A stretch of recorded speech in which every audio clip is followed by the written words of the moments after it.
Bienvenue sur Azimut, le podcast de l'orientation proposé par les spécialistes des études supérieures.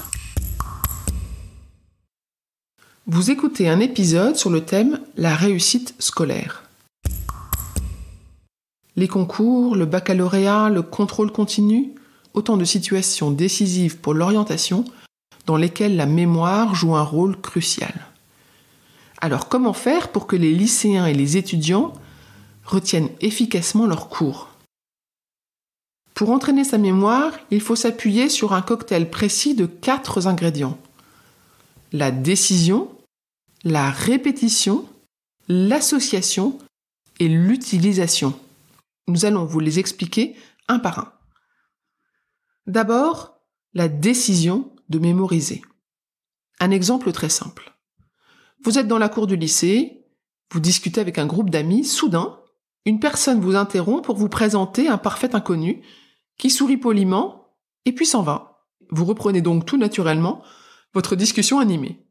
Quelles sont les chances pour que vous vous souveniez du prénom de cette personne à la fin de la journée? Soyons honnêtes, très peu. En fait, vous n'étiez pas prêt pour retenir l'information. Vous étiez focalisé sur un tout autre sujet et n'aviez pas vraiment l'intention de la retenir. La décision de mémoriser n'était pas établie, la mémoire n'était pas engagée. Deuxième ingrédient de notre cocktail, la répétition de cette nouvelle information. Du célèbre adage, la répétition fixe la notion. C'est pour cette raison que depuis toute votre scolarité, vous avez entendu le conseil de revoir son cours à intervalles réguliers et précis. Le soir du cours, la veille du prochain, puis la semaine et le mois suivant. Reprenons l'exemple du prénom. Il vous sera difficile de vous rappeler du prénom d'une personne rencontrée rapidement et dont vous n'entendrez plus parler pendant quelque temps. Par contre, si vous la recroisez à plusieurs reprises, il y a plus de chances que son prénom s'ancre dans votre mémoire grâce à la répétition. À présent, voyons le troisième ingrédient, l'association.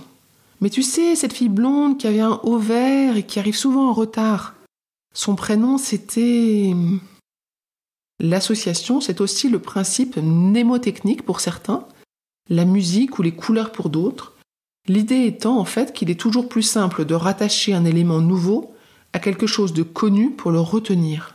Petite mise en situation. Prenez 10 objets, placez-les devant vous et observez-les pendant une 30aine de secondes. Fermez les yeux. Combien d'objets avez-vous retenus?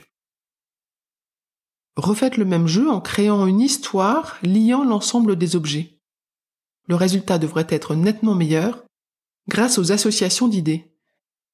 Enfin, voici le dernier élément, mais pas des moindres, l'utilisation.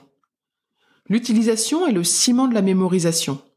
Est-ce que vous vous souvenez des fables de La Fontaine apprises en primaire? Est-ce que vous seriez aujourd'hui encore capable de vous souvenir ne serait-ce que des titres? En revanche, la recette du gâteau au chocolat familial, il est fort probable que vous la connaissiez par cœur. Pourquoi? C'est bien simple. Vous révisez et pratiquez régulièrement. Vous utilisez ces informations régulièrement. Allez, on s'entraîne. Pour fixer la notion, petite répétition. Quels sont les 4 ingrédients pour une mémoire musclée?